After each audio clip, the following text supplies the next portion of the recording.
Can I ask for whom this is their first Easter vigil? Would you raise your hand if it's your first Easter vigil? It's interesting, isn't it? It's different. The darkness.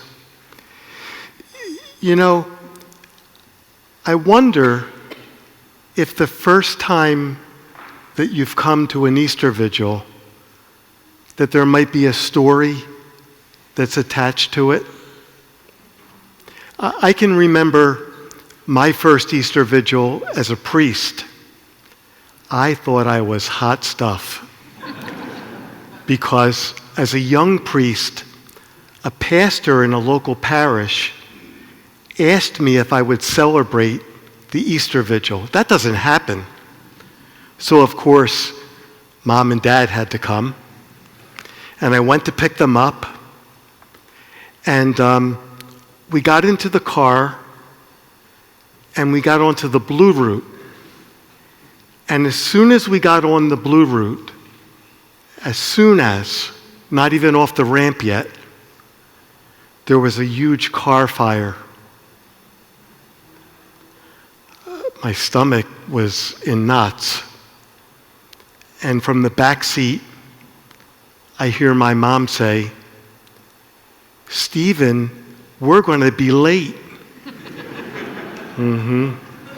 Only to be matched by my dad, who says to me, "Go tell the cop you're a priest."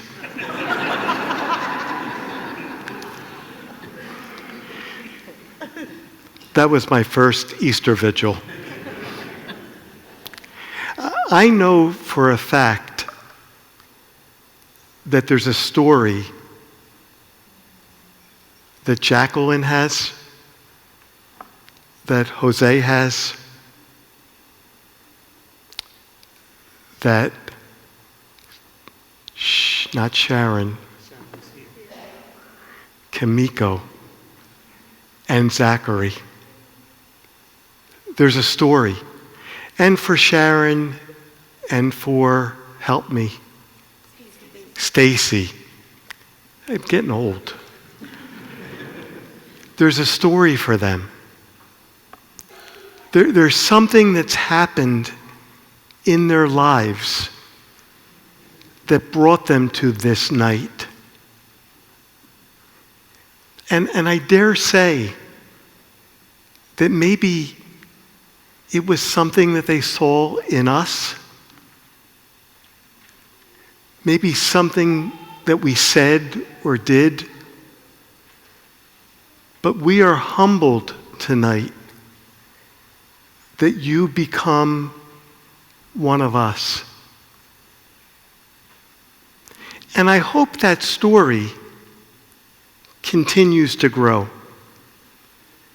Because it's a story of how God summoned you, maybe even pursued you to bring you to this day. You know, when we met, I asked you what those stories were. And you shared those stories with me, and they're fascinating. I won't give the secrets away tonight. You know, like Mary in the gospel tonight and the other woman who were with her, you are going to the tomb as well. So not only is this your first Easter vigil where God has summoned you for a special reason, but God summons you to that tomb where you will be wet with water, symbolizing the power of water. It's dangerous. It's powerful. It cleans sin.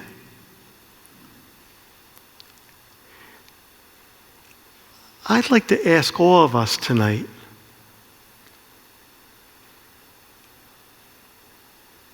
when you go to the tomb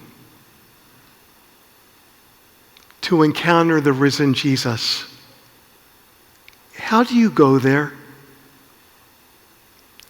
Tomorrow, the Gospel from John talks about Mary going first, and then she goes back and she tells Peter and John. And Peter and John run. But John outruns Peter, and he pokes his head in the tomb. He doesn't go in. Peter, we all know Peter. He goes right in. And then Mary comes along. How will you encounter Jesus? I might even ask you, how did you come here tonight? Were you like John, just poking your head in to see what things are like? Or are you like Peter? Are you all in and you believe everything? They're fair questions, aren't they? Because we all come to the tomb differently. And so I ask you tonight, and maybe through these 50 days of Easter, to consider how you come to the tomb and how Jesus pursues you. You know, we all have a story. Let that story come to life and be energized by that story.